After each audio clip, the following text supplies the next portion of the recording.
Olá, investidores, tudo bem? Dando sequência aí ao nosso tão famoso boletim mensal. E a gente está mudando, está se alterando aí ao longo do tempo. A gente começou enviando essa mídia de fechamento mensal através de um report, de uma carta, e a gente teve um feedback positivo, então eu comecei a fazer a gravação dos vídeos mensais, e aí a gente parou, pensou um pouco, falou, pô, peraí, acho que isso merece um pouco mais de destaque dentro da nossa prateleira de mídias, vamos dizer. Então a gente agora começa a dar início a essa rodada, vamos dizer, de fechamento mensal através desse vídeo. Um vídeo um pouco mais robusto, onde eu tenho participação aqui de convidados. Hoje eu vou trazer o Paulo aqui para bater um papo com a gente, mas essa é a nossa nova roupagem do fechamento mensal do Boletim Aliado Investimentos. Então, se você está assistindo a gente pela primeira vez, espero que você dê um feedback para a gente, espero que seja um feedback positivo. E se for um feedback construtivo, também estamos aí, precisamos ouvir e inovar sempre.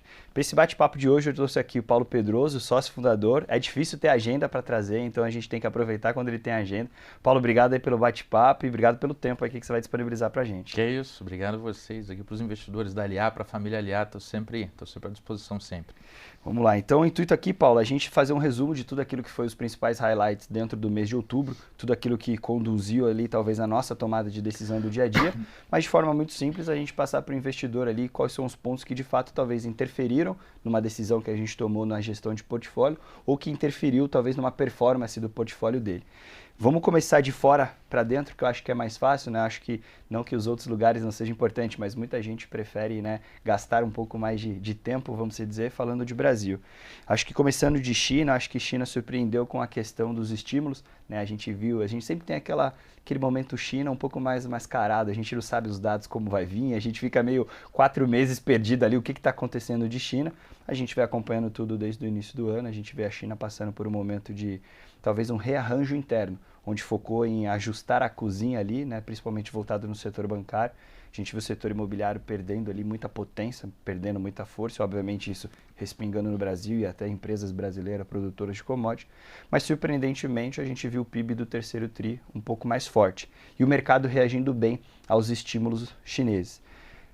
Óbvio que isso cria uma sensação de será que vai, será que não vai? Então eu queria que você comentasse rapidamente, obviamente a gente olha a China, né, observa tudo aquilo, mas qual que é o impacto de verdade do governo chinês dar esse novo motor, essa nova combustão, né, no momento econômico chinês, já trazendo um gancho aí para o Brasil, né? Como que a gente surfa esse momento? Eu acho que China tem sido um grande desafio, né? Eu acho que é o motor, o principal parceiro econômico do país, do Brasil, né? Olhando para commodities, como você citou. E China, se o governo acaba não estimulando e ela entra numa recessão, ela acaba afetando o restante do globo, né?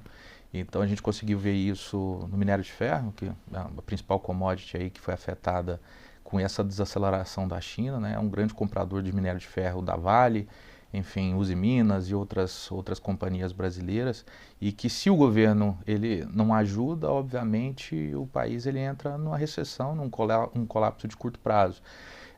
Eu acho que esse é o papel fundamental do governo, da mesma forma que o nosso teve que intervir, não só o nosso, mas o mundo inteiro teve que intervir no momento de pandemia, nesses momentos de desaceleração econômico, o governo ele precisa participar de forma mais enérgica ali para que não aconteça uma catástrofe maior.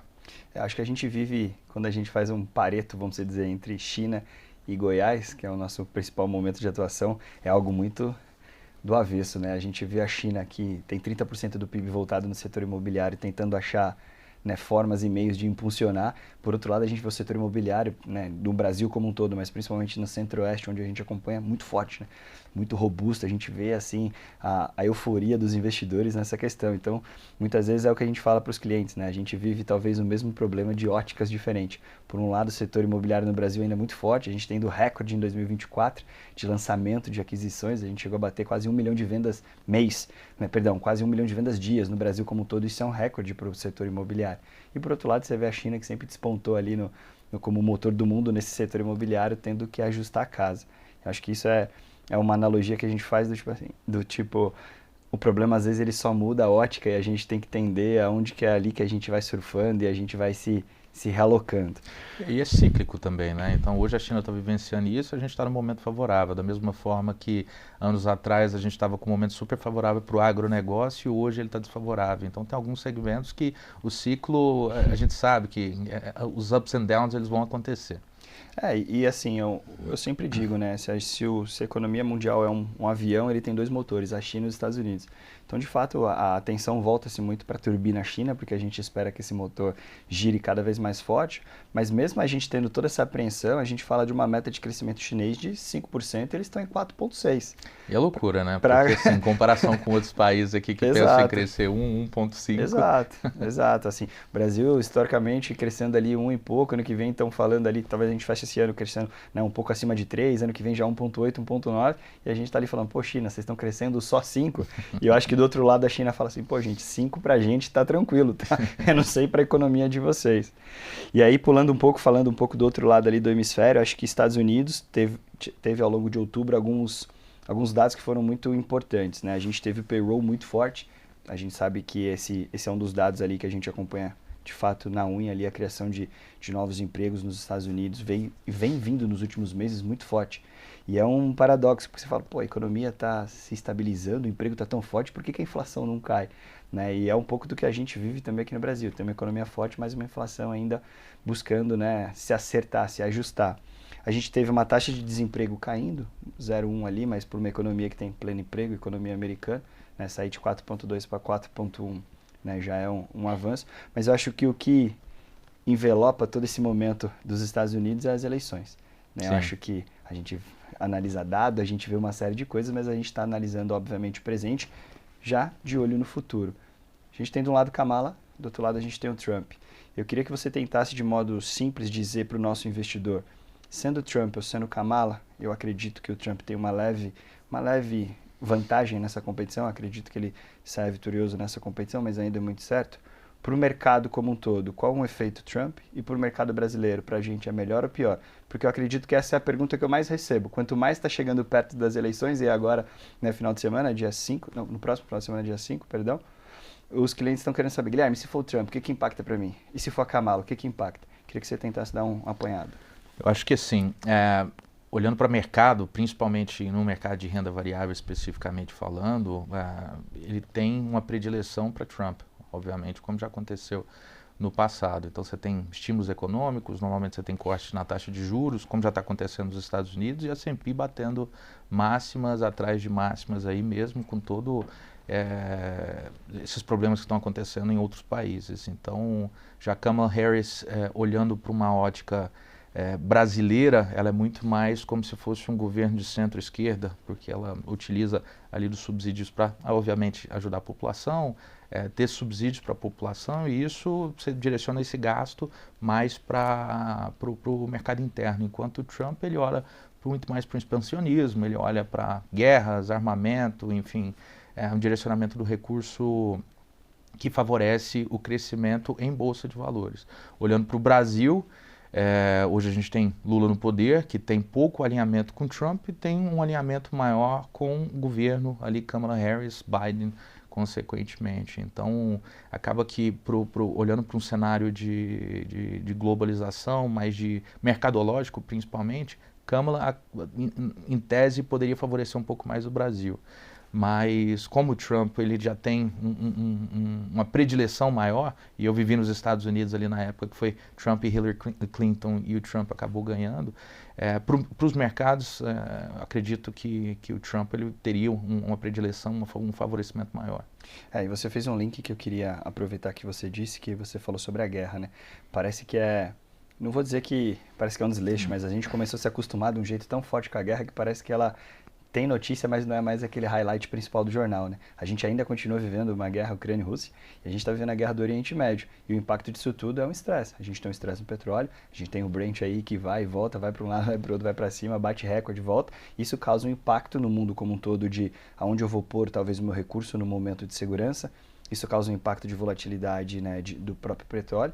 E a gente não pode esquecer que tudo isso, obviamente, afeta, né? E vamos dizer, não que afeta, mas respinga na economia americana, que é um dos principais ali, vamos dizer, patrocinadores de alguns lados da guerra, né? Então acho que a gente continua ainda observando, e eu acho que uma análise que eu vejo é que o Trump tem um pouco de uma ótica um pouco mais gastadora, talvez, nessa questão de guerra. E eu acho que talvez nesse momento, por a gente estar vivendo dois momentos de guerras um pouco mais pujantes, né, vamos dizer, eu vejo que alguns investidores têm esse receio de falar, pô, o Trump vai colocar dinheiro a mais na guerra do que o necessário no momento em que o fiscal dos Estados Unidos ainda, né, a gente está falando de 2022 ali, onde a gente estava naquela dúvida, e aí, vai dar o calote, vai fazer default, vamos emitir mais dinheiro na economia americana ou não?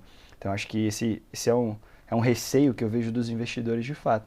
E eu acho que aí puxa um link daquilo que a gente sempre fala da questão de diversificação, globalização e proteção do portfólio como um todo. No momento como esse, que a gente tem essa dúvida de Kamala e de Trump, de guerra, eu acho que eu queria que você dissesse novamente e reforçasse, né, a importância de fato da gente continuar fazendo uma proteção internacional e uma globalização de um portfólio dos clientes. Assim, o ponto, a diversificação ela salva, né? Então, a gente não sabe, a gente tem uma tendência doméstica de investir sempre no país em que a gente nasceu e que a gente vive. Isso é um viés de todos os países. Normalmente o americano ele investe mais ali no país dele, só que 60% da população está acostumada a investir em renda variável, diferente daqui, que é um percentual infinitamente menor. Acaba que no Brasil o pessoal direciona muito para imóveis, e imóveis você compra ali na sua cidade, onde você mora, né? Então a oportunidade que a gente tem com essa globalização, com a internet, o acesso a contas internacionais, contas dolarizadas, ele veio para ficar, e isso é muito benéfico para o investidor, e é uma oportunidade que o investidor tem para, de uma forma muito fácil, tirar um pouco do risco doméstico que ele tem e direcionar para economias mais fortes, seja ela Estados Unidos, Europa, enfim, você tem infinidade de opções que você consegue fazer essa dolarização, porque ninguém sabe quando e onde vai vir essa próxima crise. A gente só sabe que vai vir. Exato. Da mesma forma que teve a pandemia que ninguém esperava, a gente sabe que vai ter uma próxima crise, mas ninguém sabe quando e nem de que forma se proteger. Como que você se protege minimamente? Diversificando o seu portfólio em ativos correlacionados. Perfeito. Então, vamos lá, agora falando, acho que da onde a gente tem mais, onde a gente vivencia isso, né, muito mais, falando de Brasil. O Brasil teve, acho que diversos highlights nesse mês, né? Eu trouxe aqui um popurrí dos principais, e eu tenho alguns aqui, e se a gente estiver um pouco fora de ordem, né, me perdoe, mas são muitas coisas que a gente tenta trazer, às vezes, num espaço de tempo curto para não ficar muito maçante.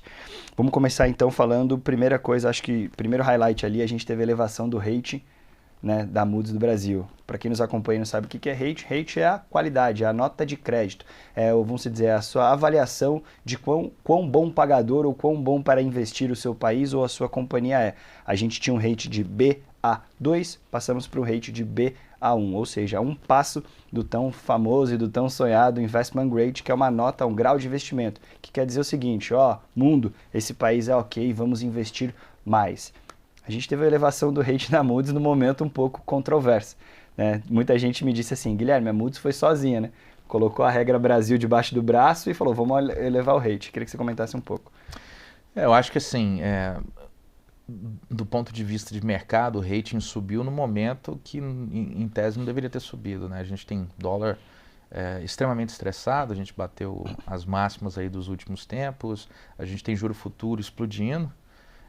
Todo mundo acreditava que no final desse ano a gente ia passar o Natal aqui com o Selic de 1 dígito, e hoje a gente já está apontando quase 14, né? Já está na casa dos 13 nos juros futuros. Então, a gente tem um fiscal muito problemático, tem um governo que não está conseguindo ali ter a coesão, né? Principalmente de Congresso, para conseguir passar as reformas que são necessárias. E hoje, se o governo nos sinaliza positivamente que ele vai conseguir cortar os gastos, infelizmente a gente não vai ter um sucesso nessa queda da taxa de juros. Então o investment grade ele vai ter que esperar um pouco mais, esse aumento de rating ele vai ter que ser revisado em algum momento, e o cenário vai se deteriorando ao longo do tempo.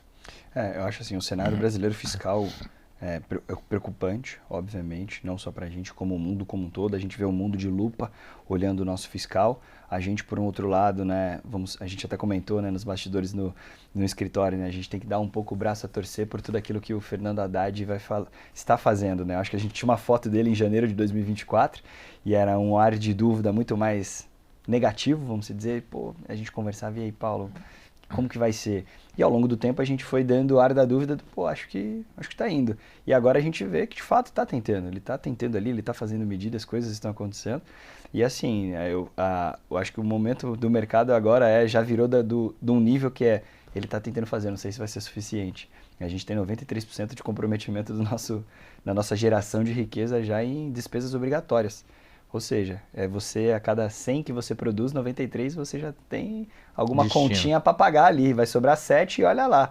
Então, assim, vai ser algo que preocupa muito. E fazendo um link nessa preocupação de fiscal, trazendo para o dia a dia do nosso investidor, a gente vê um aumento significativo de recuperações judiciais. Principalmente no setor que a gente é muito incluído aqui, que é o agro. Acho que o agro passa por um momento difícil, né? A gente vê o aumento de recuperação judicial absurdamente. A gente tem um primeiro semestre com recorde, um segundo semestre com recorde. E aí causa um certo medo, né, para o investidor. Para o lado do investidor, eu quero que você faça esse link, é o medo a qualidade de crédito ainda. Como que está, Guilherme? Porque eu estou vendo um monte de empresa ruim. O Brasil está no momento fiscal ruim. Recuperação de judicial está batendo recorde. Eu estou vendo cada vez mais os juros futuros chegando perto de 14. Uma taxa que antes era 12, agora está 14. O IPCA que era mais 6, que era o alvo, né, de luxo, agora já é IPCA mais 7. Então, assim, o retorno está crescendo, mas o medo, o receio do hate, do corporativismo também. Queria que você fizesse uma analogia disso de, sim, está subindo, está estressando, como que a gente na LIA olha todo esse movimento e como a gente passa isso para os clientes. É importante a gente dividir dois cenários, porque a gente atua nas duas pontas na LIA, né? Então você tem o cenário pessoa jurídica, que são aquelas empresas ali que estão buscando crédito, e você tem um investidor que eventualmente pode utilizar o mercado financeiro para emprestar dinheiro para essas empresas, né? Através de CRA, CRI, debênture e renda fixa em geral.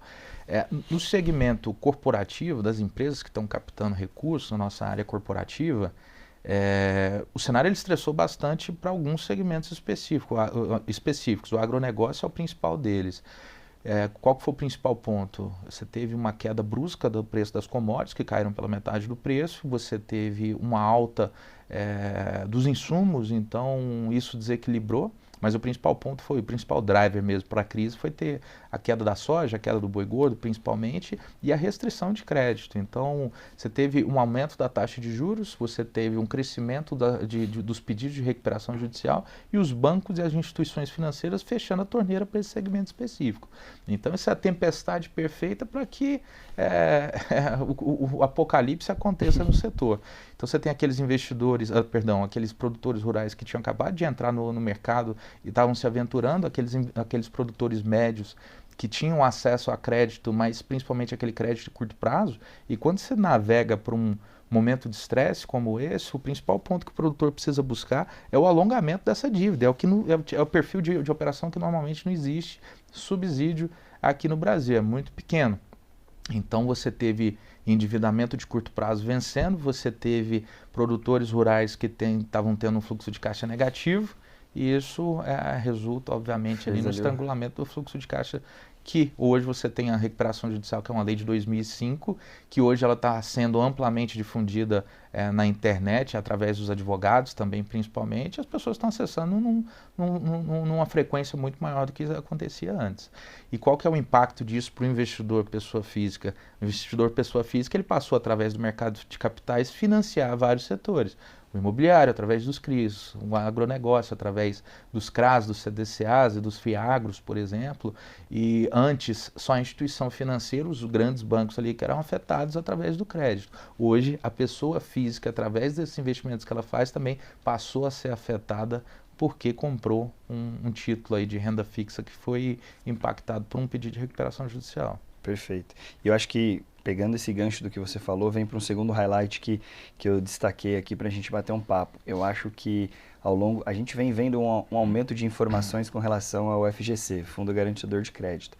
Mas eu acho que esse mês a gente viu um bombardeio um pouco maior, seja através de mídias, né, seja através de financial influencers, né, que agora a gente tem esse novo pool de pessoas aí, né, que fala sobre finanças nas mídias sociais, falando um pouco mais do FGC. E é algo que corriqueiramente, né, e para você também, a gente é questionado para o cliente. Guilherme, o FGC, como que funciona? Eu estou vendo matéria agora que tem banco que é 30% do FGC. Eu queria que você falasse um pouco mais, porque a gente viu muita notícia sendo jogada na mídia com relação ao FGC que causou uma certa insegurança. Eu acho que eu queria que você dissesse primeiro qual que é o propósito de você ter o FGC e segundo que o FGC não é uma publicidade, né? Como que a gente, na LIA, lida com o FGC? Assim, o FGC, o Fundo Garantidor de Crédito, eu por experiência própria já utilizei, então ele funciona, respondendo aí as dúvidas dos Sim, ele investidores. paga, né, Paulo? Ele paga, de fato, mas assim, também não é segredo para ninguém que esse fundo ele tem um limite, né? Então ele cobra ali em torno de 3% do sistema financeiro nacional. Ou seja, se um grande banco quebrar, um Bradesco, um Safra, enfim, um Banco do Brasil quebrar, não tem FGC que ajude. Obviamente que ele é um conforto para aqueles bancos menores que aparecem nas corretoras e nos bancos ali, ofertando CDBs, LCIs e LCAs, e que não tem um lastro tão grande, obviamente.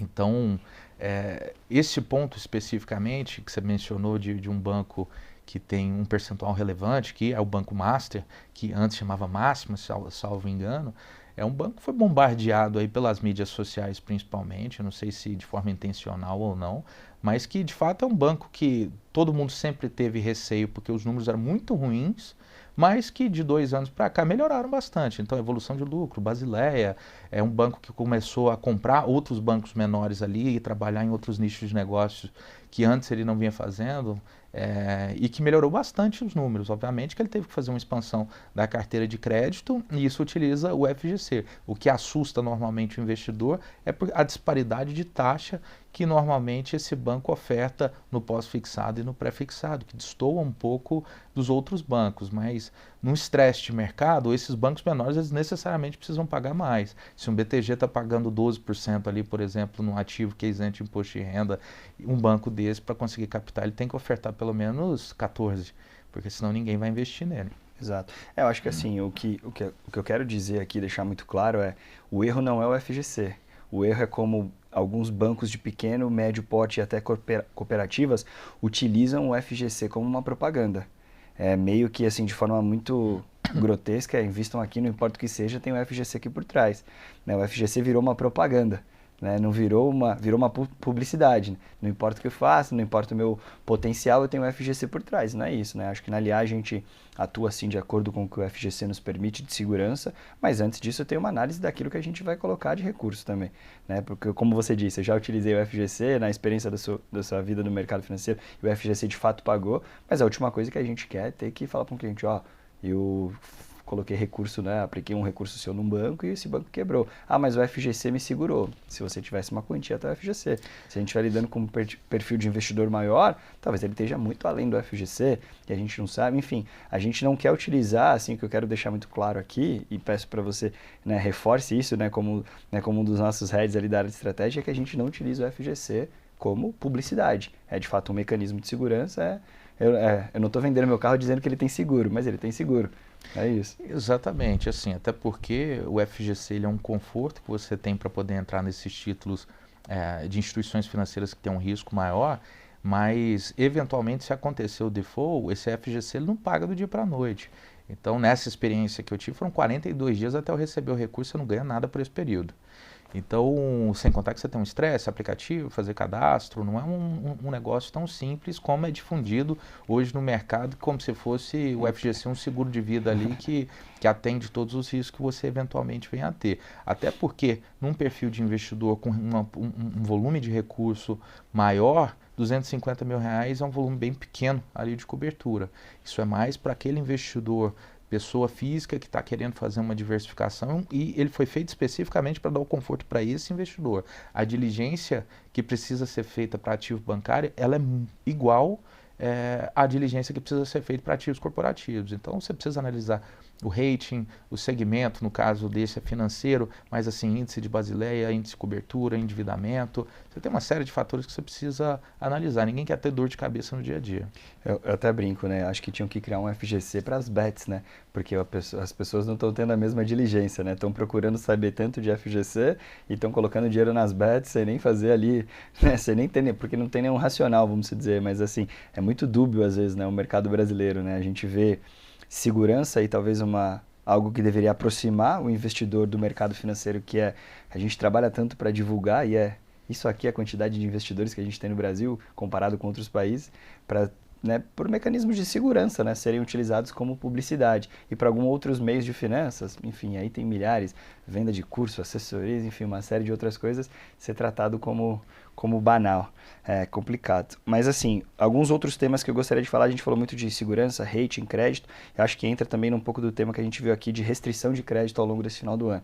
A gente, né, tem alguns clientes que estão ali naquele momento de troca de imóvel no final do ano e a gente viu grandes bancos, né, obviamente já alterando o seu novo patamar de taxa, seguindo o novo momento do mercado, e talvez a gente pegou ali alguns clientes, né, surpreso com a restrição, vamos dizer assim, da Caixa com relação ao crédito imobiliário.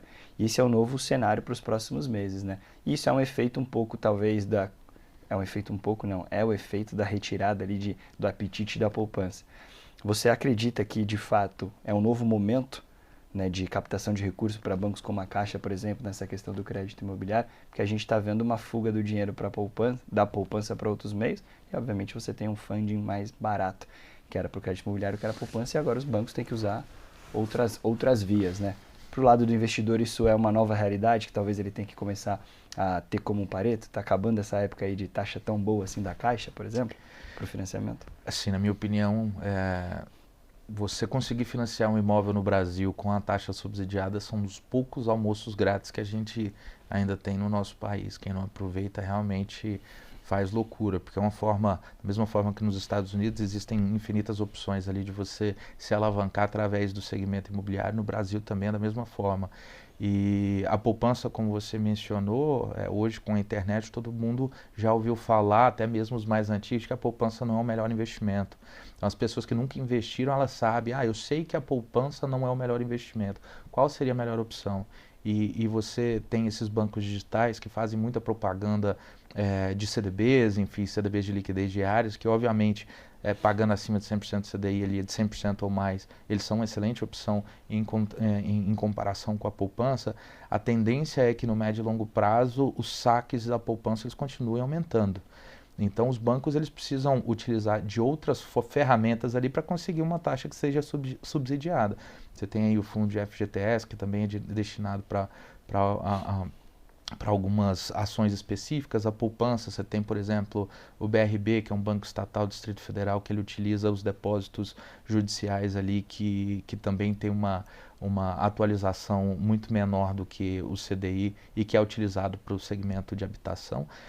Mas são poucas opções. Eu acho que ao longo do tempo a gente vai começar a ter uma oferta bem menor desse perfil de crédito, da mesma forma que está acontecendo hoje com a Caixa, que não tem dinheiro subsidiado para utilizar na habitação. Por isso que está acontecendo esse perfil de descolamento e de diminuição da oferta de crédito aí no mercado.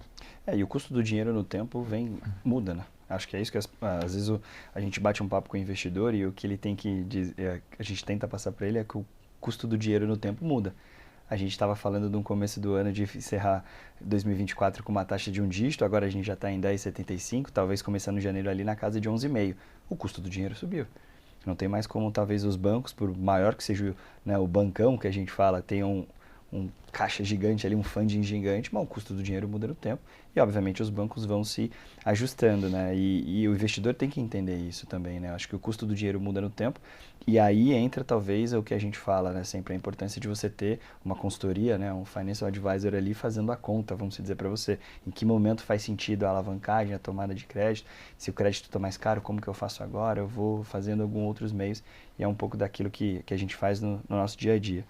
Falando um pouco de mercado imobiliário, especificamente, que a gente gosta bastante aqui como uma classe de diversificação para o nosso cliente, você tem que buscar as oportunidades, porque normalmente quando o imóvel está barato, a taxa de juros está alta. Quando a taxa de juros está baixa, o imóvel já valorizou demais, está caro. Então, qual que é o ponto de reflexão para o investidor? Normalmente um financiamento, eles são 30 anos, então você consegue comprar um imóvel, se ele tiver num preço decente ali, competitivo, você consegue fazer a portabilidade desse financiamento depois de 2, 3 anos.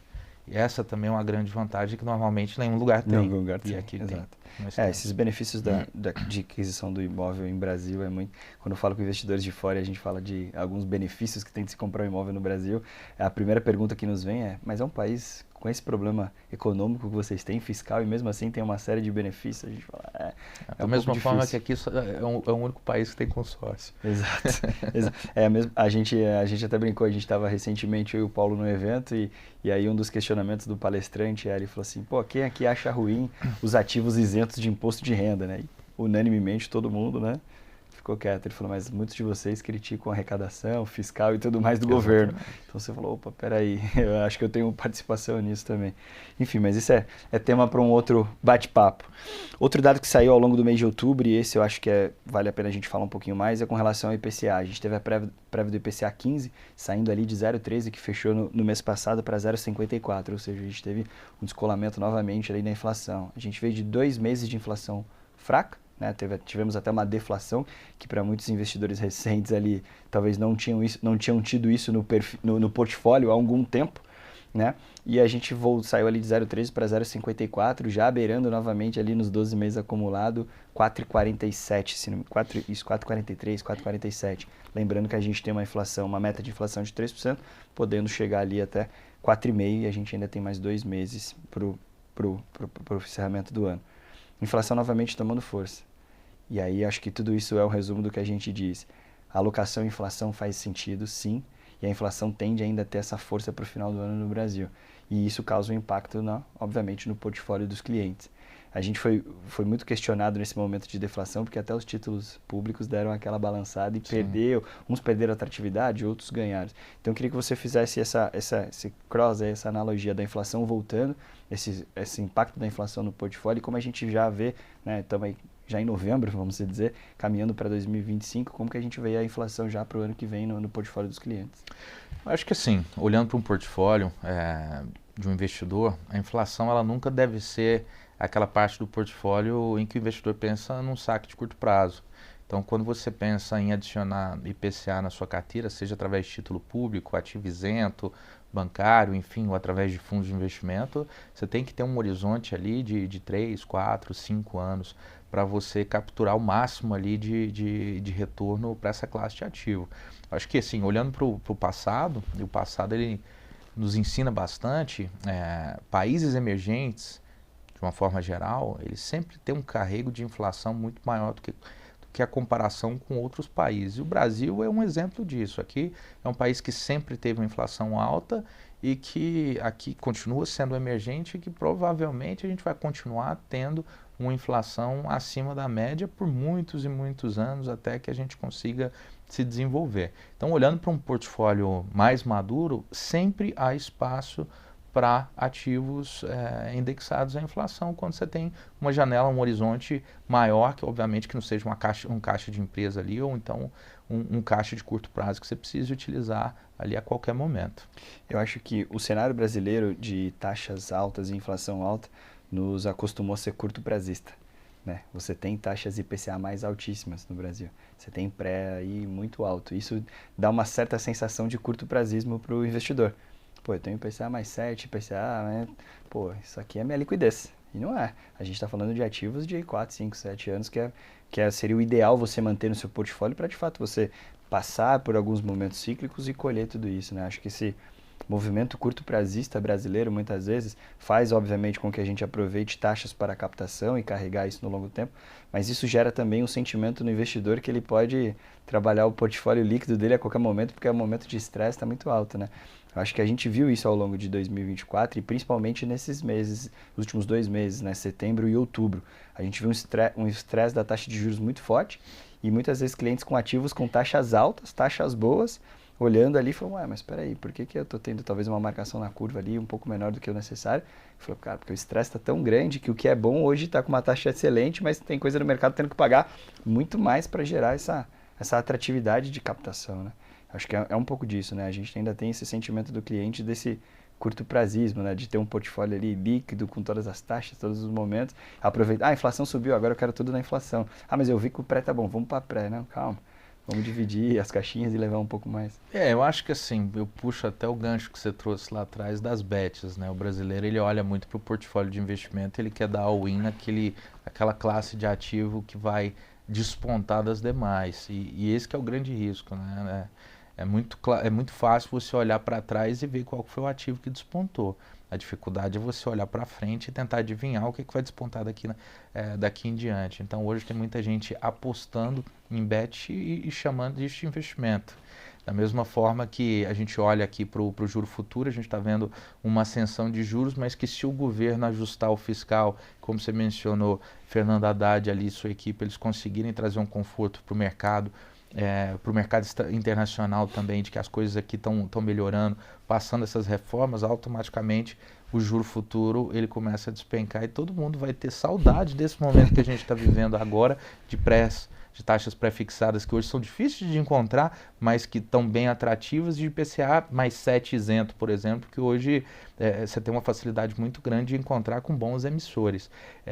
Quando você está ali no olho do furacão, é muito fácil você criticar e você colocar defeito em tudo e achando que as coisas vão piorar cada vez mais. Só que 3 meses é uma janela de tempo que para o mercado é uma janela que muita coisa pode mudar. E pode ser que daqui a 3 meses, tudo que a gente está vivenciando hoje, achando que está muito difícil, o dólar alto, o juro estressado, isso pode mudar e, de novo, o investidor ele vai olhar para o portfólio e falar, meu Deus, deixei tudo em liquidez. Verdade. Paulo, acho que é isso, a gente tentou ali, a gente até gastou um tempinho a mais, acho que a gente tem que aproveitar essas oportunidades que a gente tem de passar um pouco do nosso dia a dia, é um dia a dia corrido, às vezes a gente não consegue falar com todos os investidores, todos os nossos clientes, mas é uma oportunidade que a gente tem aqui de dar um resumão de tudo aquilo que aconteceu no mês, isso é apenas um mês, talvez se a gente fosse falar de tudo que acontece, seriam horas aqui, mas é um resumo de tudo aquilo que a gente julga de mais importante dentro do mês. Então, novamente, se você é investidor, cliente nosso aliar e está vendo o nosso vídeo aí pela primeira vez, esse é o nosso boletim mensal, esperamos que a gente possa, de alguma forma, trazer um pouco do conteúdo, um pouco do nosso educacional financeiro para você. Estamos aqui de portas abertas, né? Toda a minha equipe, todo o time do Paulo aí para responder todas as dúvidas que vocês tiverem eventualmente. Então, obrigado aí pela participação de todos vocês, obrigado aí por gastar esse tempinho, né, nos ouvindo. E Paulo, obrigado aí pelo seu tempo, eu espero poder repetir esse podcast com você nos próximos meses. Obrigado pelo convite.